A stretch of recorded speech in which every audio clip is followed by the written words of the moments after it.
পুরুষ যখন উপার্জন করে তখন শুধু পরিবারের পেছনেই খরচ করে, মেয়েরা যখন উপার্জন করে তখন নিজের পিছনেই খরচ করে। এটা খুব সাধারণ একটা লস। সেই নারীর কাছে কখনোই তার পার্টনার তাকে দামি রেস্টুরেন্টে নিয়ে গেল, টঙের দোকানে বসে চা খেলো, এটা জরুরি বিষয় না। কারণ যেই অনেক বেশি দামি রেস্টুরেন্টে নিতে পারে সে কিন্তু তাকে একা নেয় না, হয়তো অন্য কাউকেও নেয়। যেই মানুষগুলো জীবনের অন্য সুন্দর চাহিদাগুলো সম্পর্কে জানেই না, তারা এগুলোকে বড় করে দেখে। হয়তো যার আটকানোর না, সে নারী হোক পুরুষ হোক, সে আটকাবে না। কিসে আটকায় বলে নির্দিষ্ট কোনো সূত্র আসলে নেই। যদি তার বন্দোবস্তটা না থাকে তাহলে সে বাধ্য হয়ে টাকার কাছে থেকে যায়। যখন তার কাছে অর্থনৈতিক সক্ষমতা থাকে, সবচেয়ে নিম্ন স্তরের বিষয়, নারী টাকায় আটকায় না।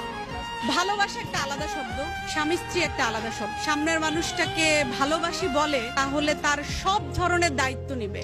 যেই মানুষটা ভালোবাসি বলবে, সেটা স্ত্রী হোক স্বামী হোক, ভালোবাসার সবচেয়ে বড় বিষয় হচ্ছে দায়িত্ব নেয়া। এমন দায়িত্ব নিবে যেটা ওই ভালোবাসি বলা মানুষটার বিপক্ষে যায়। তো ভালোবাসার সংজ্ঞাই হচ্ছে দায়িত্ব নেয়া। খুব সস্তায় যে জিনিসগুলা মুখ থেকে বেরিয়ে আসে, ওগুলো ঠিক ততটা অল্প সময়ের মধ্যে চলে যায়, গভীরতম কোনো কিছুকে নির্দেশ করে না। যেটা খুব সস্তাতেই দুদিনেই আমি বলে দিচ্ছি, হোয়াটসঅ্যাপে দুদিনেই মেসেঞ্জারে আমি বলে দিচ্ছি, আমার মনে হয় একটা মানুষকে ভালোবাসি বলার জন্য যে বলবে তার অনেকদিন অপেক্ষা করে দেখা উচিত যে আসলে অনুভূতিটা ওই পর্যায়ে যায় কিনা।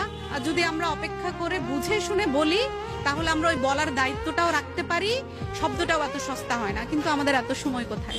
স্বামীর উদ্দেশ্যে আজকে আপনার স্বামীকে ভালোবাসেন? যদি মানুষ হিসেবে চিন্তা করি, অনেক জায়গায় সে আমার চেয়ে অনেক বেশি অসাধারণ। ছাত্র আর তরুণের মধ্যে কোনো পার্থক্য নেই, সব ছাত্রই তরুণ, আর সব তরুণই আসলে যে কিছু শেখে সেই ছাত্র। এখন আপনি যদি মনে করেন যে কোনো প্রতিষ্ঠানে পড়াশোনা করে সেই শুধু ছাত্র, তার ক্ষেত্রেও একই কথা। ভালোবাসি শব্দের অর্থ হচ্ছে দায়িত্ব, সামনের মানুষটার সকল কিছুর দায়িত্ব নেয়া। তরুণ হোক, ছাত্র হোক, প্রবীণ হোক, নবীন হোক, যেই হোক, প্রতিটা মানুষের ক্ষেত্রে কাউকে ভালোবাসি বলে ফেলার আগে যথেষ্ট সময় নিয়ে বুঝে শুনে বলা উচিত যে সে এই কথাটার মূল্য শেষ পর্যন্ত রাখতে পারবে কিনা।